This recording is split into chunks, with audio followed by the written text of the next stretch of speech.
back in there. That's how you pack things. Never buy drag that wrinkles. The things you can shove in places. Get your aggression out.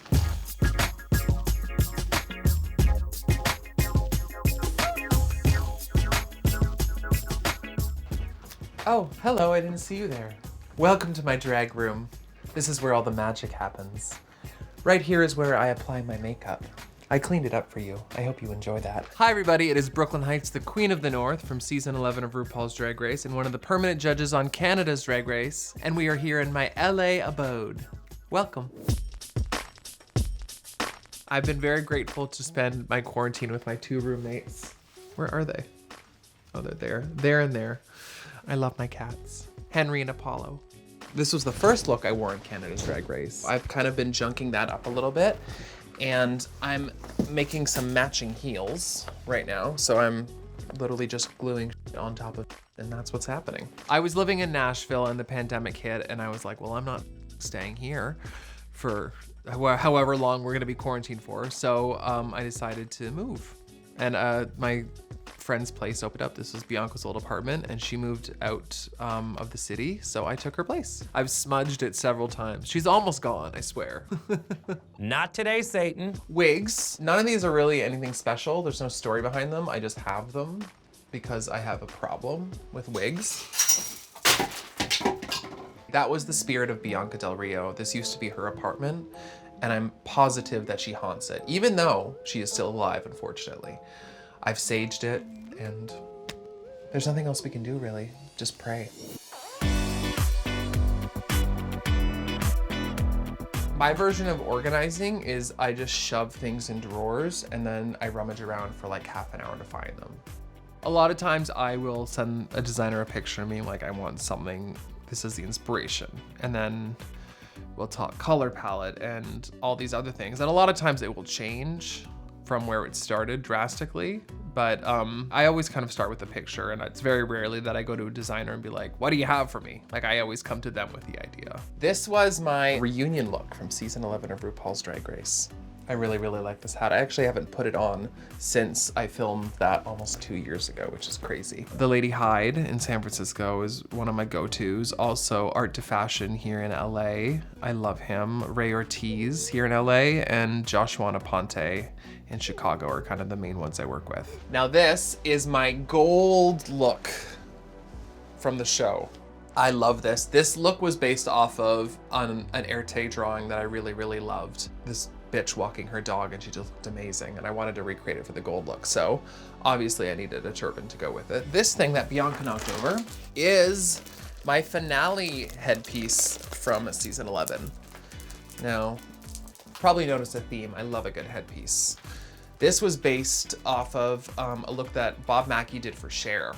And I really, really liked it. And I wanted to turn it into like a Queen of the North ice goddess moment. We're all copying from somebody at the end of the day, but it's just hard with this, especially with there being so many Drag Race girls and everyone kind of tries to have their own very specific style. And we already get compared to each other so much anyway. Like I'm Detox and Cameron Michaels and Chad Michaels and Phoenix and everyone. So like I try to stay away from doing a look another girl has done as much as possible.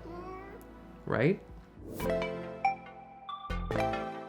I tend to pick up on trends as they're on their way out. I'm like, look! And everyone's like, that's like last year. And I'm like, okay. That's why I tend to just stick with the more classic stuff. So these are actually from my music video, Queen of the North. I don't even know what they were before. They were something else and I literally just glued fabric on top of them to make them work. Because when you have larger feet, you just kind of make it work. I get a lot of inspiration from the 90s supermodels. I find that era just so glamorous and beautiful, and the clothes and the lifestyle and just everything about it, the legend and aura surrounding it. These are kind of special. These were my season 11 promo earrings. I found them on eBay, I think. And I just liked them. So I was like, perfect, done. I think I've definitely got a lot more polished and glamorous as the years have gone by. I used to be a little slut, always just trying to wear like the least amount of clothing, and I never wore gowns or any of that kind of stuff. And as I've gotten a bit older, I mean, you can't really get away with that after a certain period of time. So I've decided to class it up a little bit. Not too much, just a little bit. Ooh, these are from when I won Miss Continental. They were my prelim night evening gown earrings, and I love, love, love, love them. I love lavender. It's one of my favorite colors. I did a lavender gown, and I just think it's really pretty and dainty. Pageants definitely are where the glamour started for me and where I kind of learned how to be glamorous. And it was interesting at the beginning. It was very much like other people telling me what to do and like, you have to wear this, you have to do this kind of hair and all that kind of stuff. And then I kind of realized my own style and started to evolve a little bit more. Fun story. You might recognize this from season 11. Nina West wore this. I gave this to her to wear for our zodiac sign runway because she was freaking out about her outfit. And this was supposed to be part of my caftan runway. I had a matching bra that went with my caftan, and I was supposed to wear this headpiece like this, which kind of, now that I think about it, looks like something from Avengers, I feel like.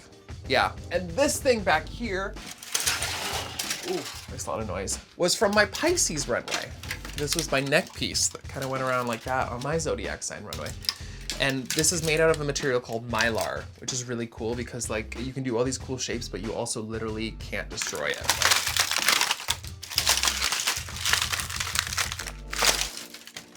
And it just comes right back. The hardest part for me going into it was just not knowing what to expect every day and not being able to prepare myself. I like preparation and I like schedules and I like knowing things, and you just didn't know anything. And I was told how hard it was, like by multiple queens, but you don't understand until you get there and you're like, oh wow, this is really hard. I have a problem. I own a lot of wigs and I'm also a bit of a hoarder when it comes to drag. I have a really hard time letting go. So I'm gonna be probably getting rid of a lot of this soon. As you can see, it's literally just drawers and drawers filled with wigs. Once again, just stuffed in there in no orderly fashion. And all of this is also wigs. Our season was the season of the, like these other bitches now are like, you're my sister, you're my sister. Like our cast did not like each other. It was very cliquey. Like I think right from the get-go you had Silky, Vanjie, and Akira, and they were like this little clique. And like, if you messed with one of them, you messed with all of them. Silky and Vanjie are very loud, outspoken personalities. And then you had Evie, who's also a very loud, outspoken personality. It was just like constant with somebody. I kind of just stayed out of people's way and I was there to do well in the competition. So I just let them all burn out. And I was a slow burn to the top two. This is my Marie Antoinette wig done by Wigs and Grace, and it's so beautiful and so heavy. And this outfit is the outfit that goes with that wig. We wanted to do like a Marie Antoinette kind of French feel, so we did this beautiful corset. My designer, Art to Fashion, did it, and he did this amazing bustle that kind of hooks on like so. I think a lot of people are so worried about the fan reaction that they can't let go and just be on Drag Race and make good TV. I was worried about, definitely. I was in my head about that, thinking about it, because I mean, it's the fan base. The fan base can be wonderful, but it's also fucking insane. Like, it's crazy. I didn't want to disappoint people. I didn't want to like cause drama. I'm not a drama causer anyway, but I didn't want to give people reasons to hate me and send me negativity online and stuff. So I was very cautious about that, which I wish I hadn't been, because like I kind of self-produced myself a little bit probably, which isn't good for TV.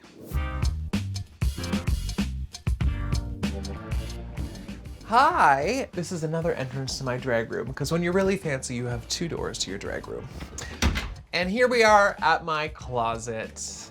The first thing I have here is from my music video, Queen of the North. I got this really beautiful suit made. It's kind of like Mugler-esque, very fitted, very bitchy, very power businesswoman. I wanted to look like the head bitch in charge. The last outfit I made for myself was on Drag Race.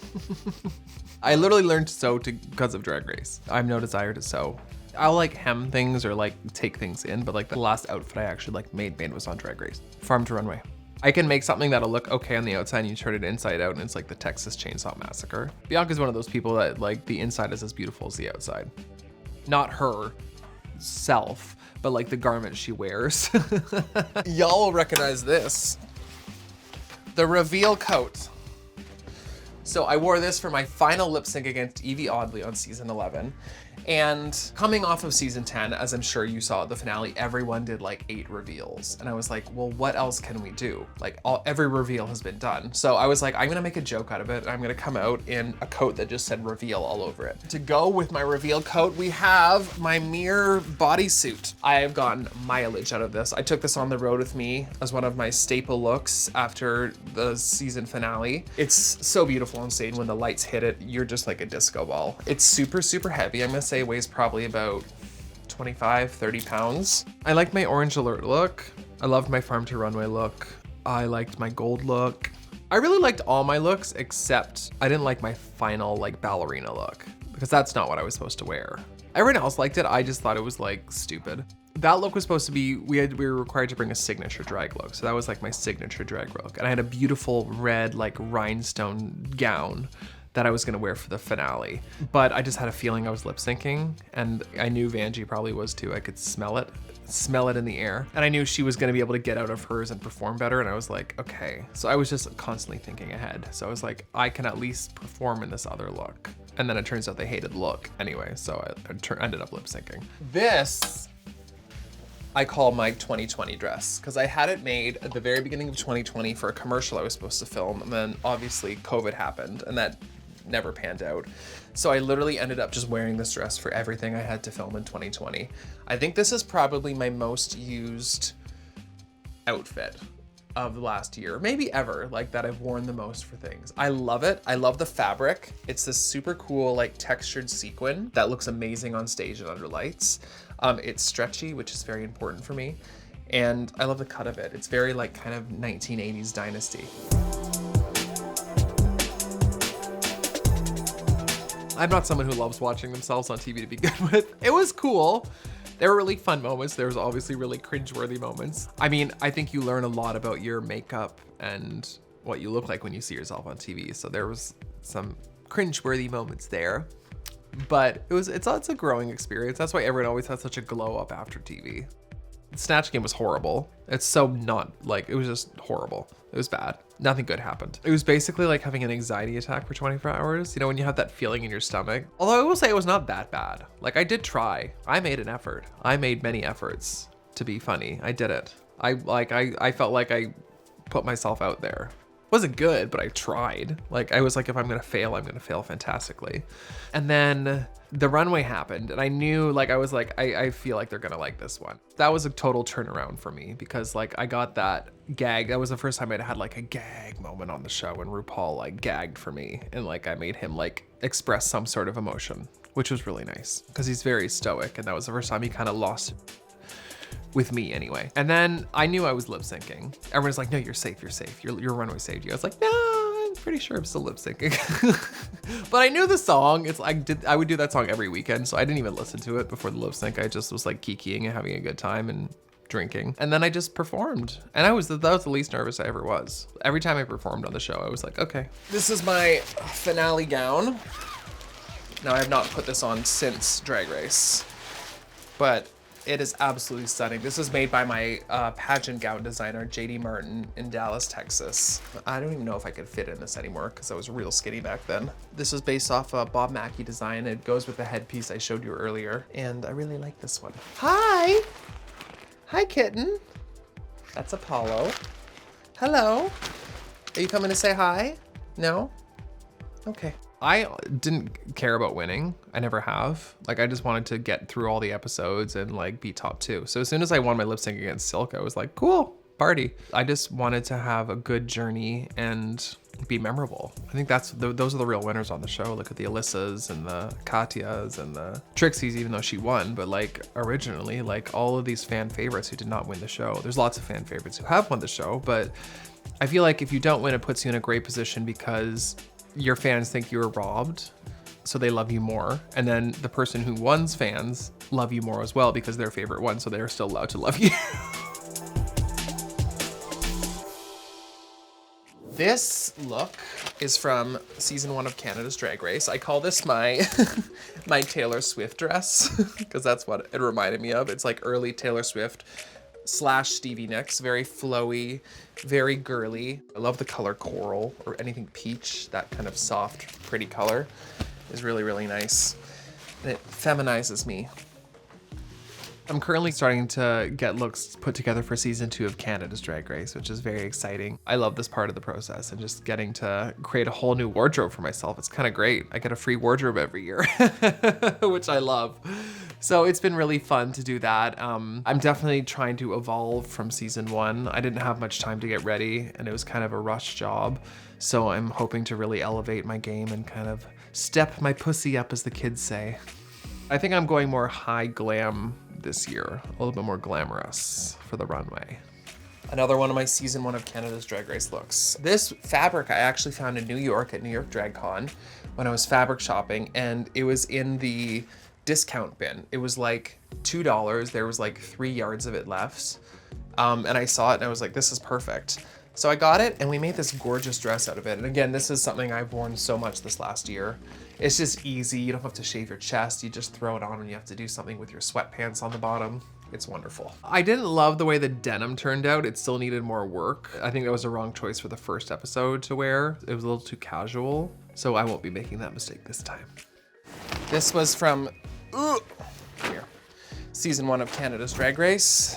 I love this look. It was inspired by a Marc Jacobs dress that I saw Beyonce wear. And I was like, I need to recreate that. So it's basically just like a big poofy coat. Filming days are really, really long and I wanted to be as comfortable yet fashionable as possible. So I made this big like poofy crazy coat.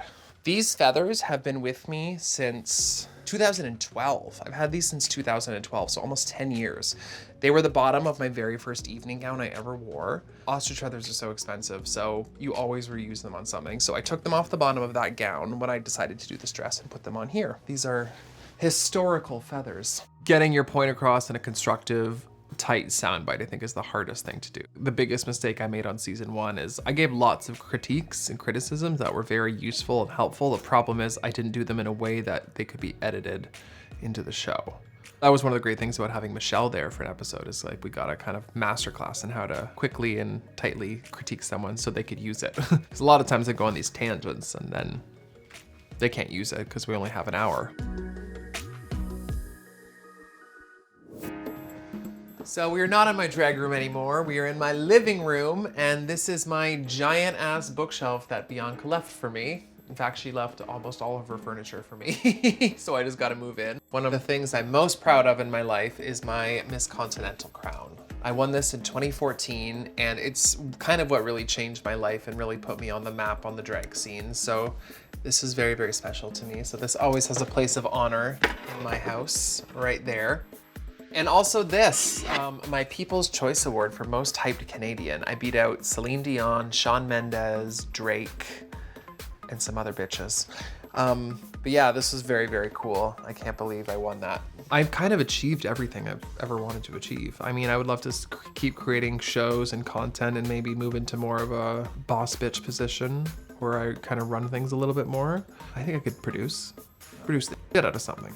Well, that's all. Thank you so much for stopping by. I really hope you enjoyed the tour and a little glimpse into my home and my life and the organized chaos that is my drag room. Henry? Henry? You don't love me. Love me. They hate me so much.